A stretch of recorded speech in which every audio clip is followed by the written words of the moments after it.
Morning, everybody. I thought I'd give you a little motivation for the week, a little food for thought for the week. We hear all the time, if you see it, you can believe it. So what does that mean? Why do people say that? How does that affect us? I'm standing kind of at the side of the building here of Synergy Fitness, the gym I opened about 9 years ago. When I first walked into the building, there was just one wall. It was all concrete floor. There was no other structures up. It was just a wide open. There was one other room.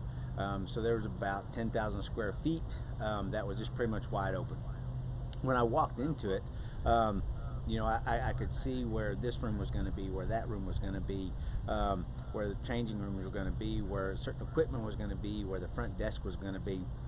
So as soon as I walked in, I could see around. I could just picture everything that was going to go in the different places in this wide open space. And you might say, well, I was able to see it, then I could believe it. But I kind of had already envisioned and been thinking about over the years, kind of how would I want my space to look? How would I want, if I had a gym, how would it look? How would I have it set up?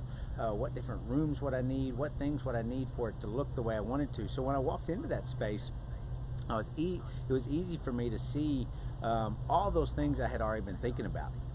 So when we hear those things, you have to see it to believe it. That simply means we have to be thinking about what we want. What outcomes do we want? I knew what outcomes I wanted when I opened the gym.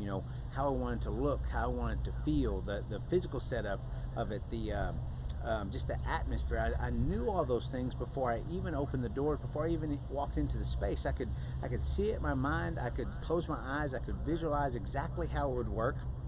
And I think that's what we have to get ourselves used to when we say you have to see it to believe it. You have to look, what outcome do you want?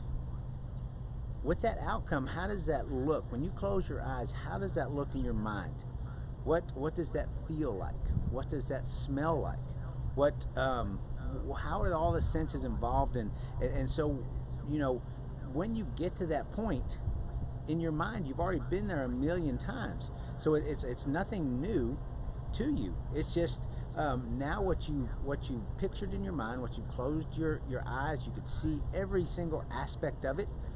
Now it's happening in the physical. Now it's happening that you can see it, you can feel it, you can touch it.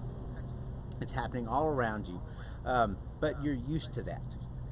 You've already experienced that. So I challenge you, when we think of you have to see it to believe it. It's really, what outcome do you want? I challenge you to picture that outcome and think about every different aspect of that outcome. Like I said, how does it look, feel, taste, touch, all those things. So that every time you close your eyes, you get more and more familiar with it. You know more and more about it.